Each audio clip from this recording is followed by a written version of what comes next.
पहला पाठ, विधि विवरण ग्रंथ 10 वचन 12 से 22। मूसा ने लोगों से कहा, इस्राएल, तुम्हारा प्रभु ईश्वर तुमसे क्या चाहता है?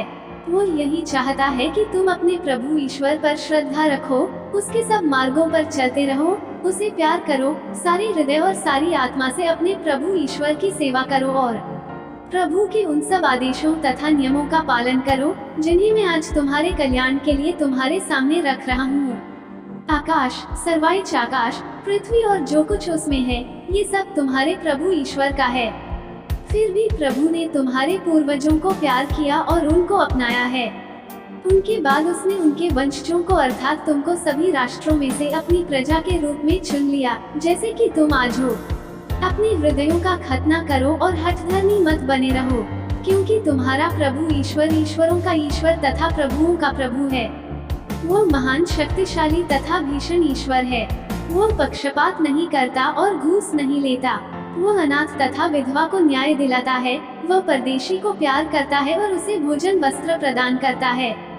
तुम परदेशी को प्यार करो, क्योंकि तुम लोग भी मिस्र में परदेशी थे। तुम अपने प्रभु ईश्वर पर श्रद्धा रखोगे, उसकी सेवा करोगे, उससे संयुक्त रहोगे और उसके नाम की शपथ लोगे। तुमको उसकी स्तुति करनी चाहिए। वह तुम्हारा ईश्वर है। उसने तुम्हारी आंखों के सामने तुम्हारे लिए महान तथा विस्मयकारी कार्य संपन्न किए हैं। जब तुम्हारे पूर्वज मिस्र में आए तो उनकी संख्या 70 ही थी, और अब तुम्हारे प्रभु ईश्वर ने तुम लोगों को आकाश के तारों की तरह असंख्य बना दिया है। सुसमाचार, मत्ती 17 वचन 22 से 27। जब वे गलीलियों में साथ साथ घूमते थे तो ईसा ने अपने शिष्यों से कहा, मानव पुत्र मनुष्यों के हवाले कर दिया जाएगा। वे उसे मार डालेंगे और वह तीसरे दिन जी उठेगा। ये सुनकर शिष्यों को बहुत दुख हुआ। जब वे कफरनाहूम आए थे तो मंदिर का कर उगाहने वालों ने पेतरुस के पास आकर पूछा, क्या तुम्हारे गुरु मंदिर का कर नहीं देते?